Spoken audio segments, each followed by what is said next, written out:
themselves for today's hearing. Hi, my name is Vicky and I will be your Vietnamese interpreter for today's meeting. Xin chào, tôi tên là Vicky và tôi sẽ phụ trách phiên dịch từ tiếng Anh sang tiếng Việt cho cuộc họp ngày hôm nay. Để nghe tiếng Việt, vui lòng chọn hình quả địa cầu và chọn ngôn ngữ tiếng Việt hoặc Vietnamese để được hỗ trợ. Xin cảm ơn. Thank you. Thank you. And I see Cyrus has joined us. Cyrus, are there any other interpreters for this morning? I will refer to Ani on that. Okay. No, it's just Vietnamese. Okay. And the interpretation channel is now open? It is now. Terrific. So this is for our 9 a.m. public hearing. This is a public hearing before the Boston Zoning Commission to consider the development plan for 75 Morrissey Boulevard within PDA area number 146 in Dorchester. The hearing was duly advertised on August 21st, 2025 in the Boston Herald. In a Boston Zoning Commission hearing on proposed petitions, the proponent will first present their case and are subject to questioning by members of our commission only. We are taking support and opposition at the same time. If you are planning to testify, please take time now to verify that your computer microphone is active. Click the hand icon on your Zoom control panel. This will signal to staff you wish to speak. When your hand is raised, it will be blue. If you're calling into the meeting and would like to testify, please dial *9 to raise your hand.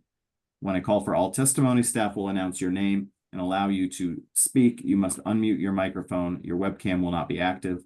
In an effort to accommodate all who would like to speak about each proposal, each person will be given up to 2 minutes to comment. Commission staff will indicate when 30 seconds remain. At that time, please conclude your remarks so that the hearing may continue and others may be heard. Finally, the proponents will be allowed a brief period of rebuttal if they so desire. Will the planning department please begin this morning's presentation? Thank you, Chair Nichols, and good morning. I'm here before you to present the first phase of the master plan for Plan Development Area number 146, 3575 Morrissey Boulevard, also known as Columbia Point Crossing. The first phase of the project is consistent with the master plan and requires no amendments to the master PDA and was just approved by the planning department at the August board. Located in Dorchester on Morrissey Boulevard, the project site encompasses approximately 9 acres of land for the entire site and is currently occupied by a variety of commercial buildings, including a supermarket and the record company. The first phase of the plan will build 2 new residential buildings with ground floor retail and civic uses, a community park, and several new roads.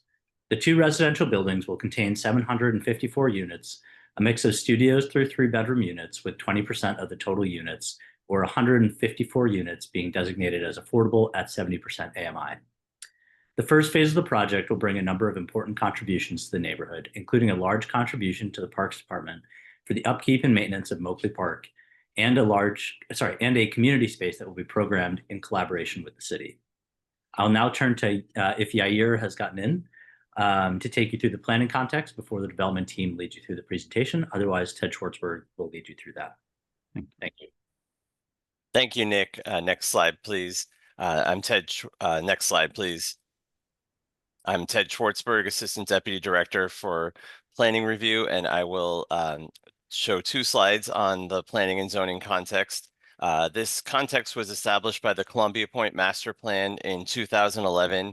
This was a planning effort that led to a neighborhood scale plan adopted by the then BRA board in 2011, but that was not codified in terms of uses and dimensions in the zoning code. So we were left with a framework of streets and open spaces, most notably a central spine that is indicated by the red arrow establishing a new street down the middle of the site that doesn't exist currently, and then also supporting a armature of open spaces. Next slide, please.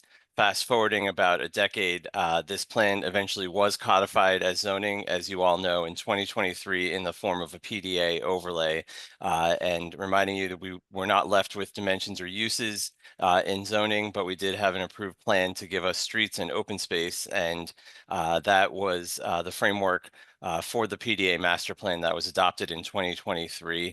And the PDA that is now the zoning for the site is consistent with the plan, and then the proposal that you'll see in the upcoming slides from the proponent is also consistent with the PDA master plan and overlay that was adopted by this commission in 2023. So thank you, and with that, I'll turn it over to the proponent to next present their slides. Thank you, Ted. My name is Mark Callahan with Coppermill. We're the proponent for the project. And I just want to thank the commission for allowing us to appear before you this morning. And I also want to just acknowledge Nick and the rest of the planning department staff for really running a great Article 80 process that was a really strong collaboration between staff, the development team, and then various neighborhood stakeholders. And as has been mentioned, it was really important for us as we set out to plan this project was to be fully compliant with the recently approved master PDA, which we have done. And I think the only, I would say that the other secondary goal, which was very important for us, was to, make sure the first phase was going to deliver meaningful and significant quantity of housing, addressing, a need that we can all recognize as, one of the top priorities in our city, and really important for us to revise the first phase which was previously contemplated as half commercial and half housing, to make it 100% housing and hopefully deliver 754 units to this, very much underutilized site. So just this slide kind of highlights some of the community benefits that are components of the project. And again, informed, strongly through our collaboration with the neighborhood, and including the Columbia Savin Hill Civic Association, who's been a great partner with us throughout and held us accountable to all prior discussions around this site. And we're really excited to, like I said, engage this underutilized site and hopefully start, further transformation along Morrissey Boulevard. So with that, I'll kick it to Phil Casey from CBT, who can give you a more detailed design overview for the development. Great. Thanks, Mark. Good morning, everybody. Phil Casey with CBT. Next slide, please, if we could. Great. So we'll start with an aerial view of the context just to orient everybody to the site. You can see the site here in blue in the center of the slide, bounded to the south by Morrissey Boulevard, to the north by 93, just to the west by the recently completed South Line project, and then just to the east, the JFK UMass station, really that critical transit adjacency for us. Next slide, please. And then we zoom into the site. You can see the site itself is actually divided into two multifamily sites, Site A and Site B, and they both surround a very significant public realm component community park that's almost over 24,000 square feet. That really is kind of the heart of the project. It invites the community in and the pedestrians, and really facilitates what we see as a much broader pedestrian network between transit. If you see that blue line there, coming from the JFK station all the way along Morrissey Boulevard, inviting the public into this community park to experience that. And then adjacent to that, the South Line courtyard and their public spaces all the way through to the Savin Hill. So really the idea of enhancing that transit connectivity for this part of the neighborhood as part of the project. Next slide, please. And then just finally zooming into the site, just to give you a sense, again, as Mark mentioned, phase one of the master plan, you can see here in blue. One thing to note here, we are including A Street as part of the project. That's that street. It'll be the new approach to the phase one, perpendicular to Morrissey. And the project will include all the infrastructure and hardscape components as part of the project with that. Next slide, please. And then just a few existing conditions. I think we all sort of know this site, as Mark mentioned, a vacant and underutilized site currently. So just an incredible opportunity we see to bring housing to this part of Boston, as well as really revitalize this frontage on Morrissey, right? As you can see from those slides, the idea of making that public realm much more inviting. So really something, an exciting opportunity that we're very excited about. Next slide, please. And then the project itself. So two high-rise multifamily buildings, Building A and Building B, 754 units, as mentioned earlier, between the two projects, range from studios all the way up to 3 bedrooms. Throughout both projects, there's 6,500 square feet of retail, really lining the base and along Morrissey Boulevard. 7,400 almost square feet of community civic space, again, interacting with that community park. 414 parking spaces, all below grade between the two projects. And then both projects around 200 feet in height. And then to the right, you can see really the form of the buildings. Building B, that much more rectilinear form, really holding that street wall of Morrissey Boulevard, kind of reflecting that adjacency there. And then Building A, a much more curvilinear form in that adjacency and view corridor from 93. So making that pairing all around that community park. Next slide, please. And then to the ground plane. Again, this is our community park, really the heart of the project. And really the landscape design here in the center of the project takes advantage of a number of different kind of spaces for a range of public uses, everything from small scale seating to larger scale seating, some open space for recreation, and even some design components that allow for small scale performances. So really the idea to revitalize that and draw in a multitude of uses to that space. You can see the ground floors of both buildings are very active along the edges. So both Building B and Building A, you can see in the red and the green there, both community uses as amenity and active spaces that would support the residential use that would have an interactive nature with the park and an indoor-outdoor relationship. Along the corner of the buildings in gray are the multifamily lobbies on the corner of A Street and the park. So really bringing that 24/7 vitalization to the site, drawing people in and that activation. Then there's further community and retail space along Building A, along A Street. And then Building B, you see a significant amount of retail activating Morrissey Boulevard, turning that corner on A Street, inviting the public in. And then finally, loading and parking both have discrete entries in Building A and B for the below grade parking. Next slide, please. And then the design itself, this is a view looking Morrissey Boulevard at the corner of Morrissey and A Street. Really that new approach to the site. You see Building B in the foreground. The material palette's really a mix of curtain wall, aluminum panel, as well as precast. And the idea of creating some movement there in that facade that reflects Morrissey Boulevard. You can also see the building itself steps down to a 3-story podium at Morrissey Boulevard, really kind of starting to represent that pedestrian scale. And then in the rendering, you can see the very active retail ground floor component along Morrissey that turns that corner to A Street. And then behind that, you can see Building A, similar material palette, but architecturally, we're starting to emphasize sort of this horizontal expression. So really kind of this paired identity for the project, but each with their own sort of individual distinguishing characteristics. You can also see Building A's lobby in the foreground there, kind of further drawing the public into the site up A Street and towards the community open space. Next slide, please. And then a view of our community open space. This is from A Street, really kind of what we call the Gateway Plaza. This is sort of that first gateway moment you have into the public space. You can see Building A's lobby on the right-hand side.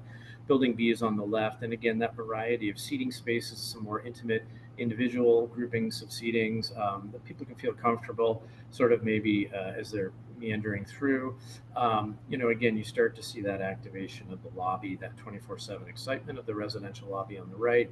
And then actually on the left-hand side, you'll see that's really the community space that it fronts and it is adjacent to the park and giving some visual sight lines and cues to folks that might be coming to a community meeting through that community park. So important to kind of open up those sight lines for the first experience of the landscape design. Next slide, please. Another view of the community park. This is looking really towards Southline. You can see Building B in the background there. You can see the ground floor uses of residential amenity as well as the civic space, that indoor-outdoor relationship. You start to see sort of the recreation space, that larger open lawn area that could be utilized in some of the areas that potentially could turn into small performance spaces. You'll also note the hardscape path on the right. That actually leads you to that courtyard in the Southline building and through those public spaces. So really you can start to see that continuation of that pedestrian network we were talking about between the transit stations themselves. Next slide, please. And then finally, a view looking north towards the city from 93. This is Building A in the foreground.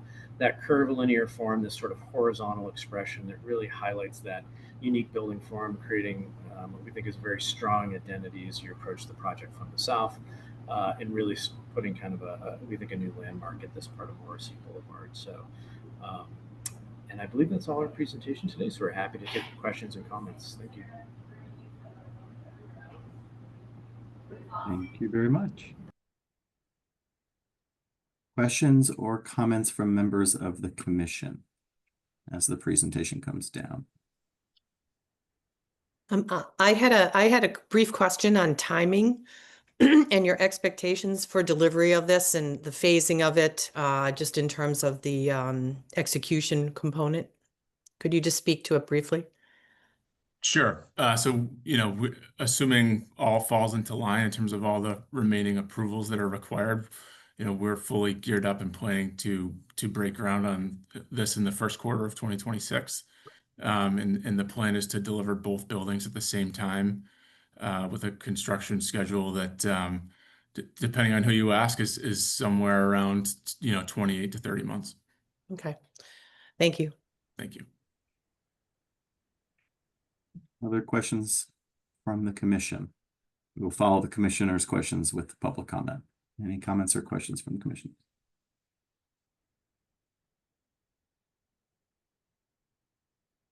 Hearing none, we'll now move forward with public testimony. Again, if you are interested in participating in public testimony, please indicate so by raising your hand on your Zoom account, or if you're calling into the meeting, dial *9, and we will take people in the order in which you sign up.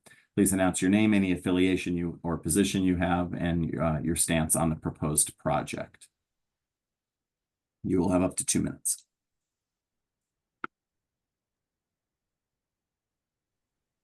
I know Don Walsh is going to want to speak. He keeps disappearing on me, so He's back. yeah. So I don't have the authority to unmute him, so one of the hosts is going to have to do this.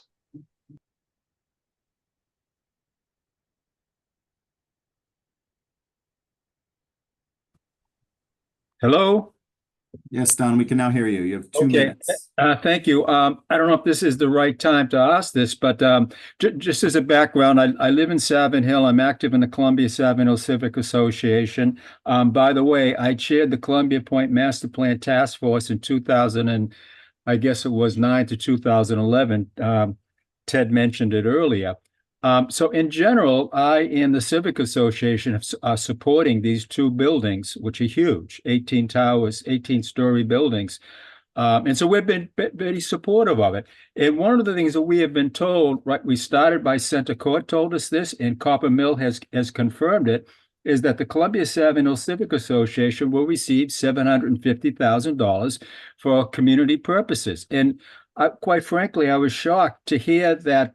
The only thing I've heard, this is my question, is that money is going to go to Moakley Park, which is in South Boston, and into the Boston Transportation Department for bike paths. I don't know where. What happens to the $750,000 that has been committed to the Columbia Savin Hill Civic Association? Thank you, Don, for your testimony. We will pose that question to the project team to reconfirm community benefits on this project. Yeah, I'm happy to hop in here. We've discussed this with Don and the Civic on a number of occasions. That commitment is found in the PDA master plan. However, there were some issues with the original entity that was supposed to receive that money. So we've been working with the Copper Mill team. They've been great partners in this to find the right home for it and make sure that wherever we send it, all needs are met. So that's a work in progress. We did want to make sure that this aspect of the project was resolved and not held up by any changes that needed to happen for that distribution. But that is still a work in progress. Thank you. Thank you. Thank you, Don. Any other testimony? Hearing none, we will close out public testimony and move into our business session. Comments, questions, motions from commissioners? Hi, this is Aisha Miller. Hi there. Good morning. How are you? I just wanted just a little bit of clarification about the community benefits. I just want to make sure that the person that just asked the question, that he is okay with the answer, because I think I'm a little confused on that portion of the mitigation dollars.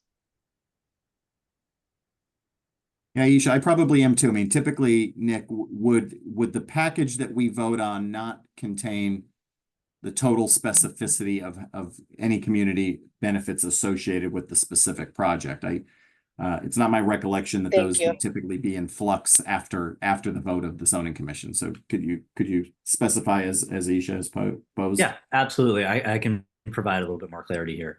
So the $750,000 that Don is referring to is found in the PDA master plan, not the development plan, which is what we're here talking about today and approving today.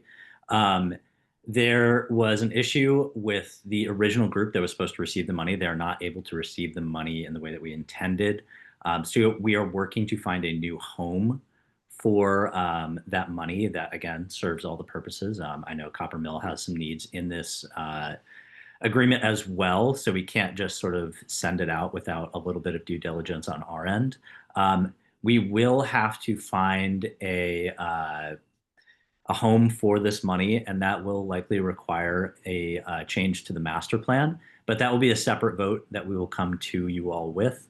And we'll make sure to have a very thorough explanation for what we're doing and why we're doing it when we do have that conversation. But Nick, is that in addition to the money that was in the materials we received, which outlined support for the park? Correct. It's separate from that. So it's in addition. Right. That was sort of part of the original master plan, right? And that's tied to the master plan. The benefits that you saw discussed today are associated with the development plan, which is, again, that first phase of the project. This is sort of in addition to and separate from those benefits, the park contribution, the community space. Correct. Thank you. Any other comments or questions from the commission? Aisha? No, thank you, Mr. Chair. I just wanted, hi, this is Ricardo Ostrich. I just wanted to commend the CBT team for a really clear and presentation. It's exciting development, and I appreciate the linkages with Boston Parks, the open space, and the thoughtfulness of the design. So thank you. Nice job. Thank you. I'll make a motion to approve development plan for 75 Morrissey Boulevard with plan development area number 146, 35 to 75 Morrissey Boulevard, Dorchester. Second. We have a motion and a second. We will now move forward with a roll call vote. Ms. Hatton? Yes. Ms. Morikawa? Yes. Ms. Miller? Yes. Mr. DeMella? Yes. Mr. Leff? Yes. Mr. Arroyo? Yes. Mr. McNeil? Yes. Mr. Ostrich? Yes. Mr. Woods? Yes. Mr. Marr? And I vote yes. So that is 1, 2, 3, 4, 5, 6, 7, 8, 9, 10, 11, 10-0 in favor. Congratulations. Good luck in the next phase of the project.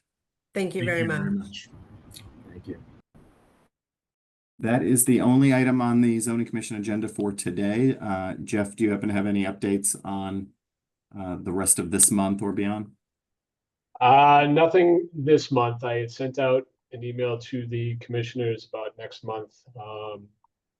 When the downtown zoning is approved by the BPDA board, right now we are looking at either October 15th or October 22nd for that hearing. We anticipate it being a few hours long. So please, when we get a date, look at the 15th and the 22nd, clear your schedules until I would say 1 in the afternoon, because we'll have not only that, but an amendment to the groundwater conservation overlay district, which should not take long, but the downtown zoning will have a lot of testimony. So I would ask that you clear your entire morning for that hearing. Okay. We are adjourned. Thank you, everyone. Thank you. Thank you. Bye-bye. Everybody. Thank you. Have a good day. Thanks. Bye.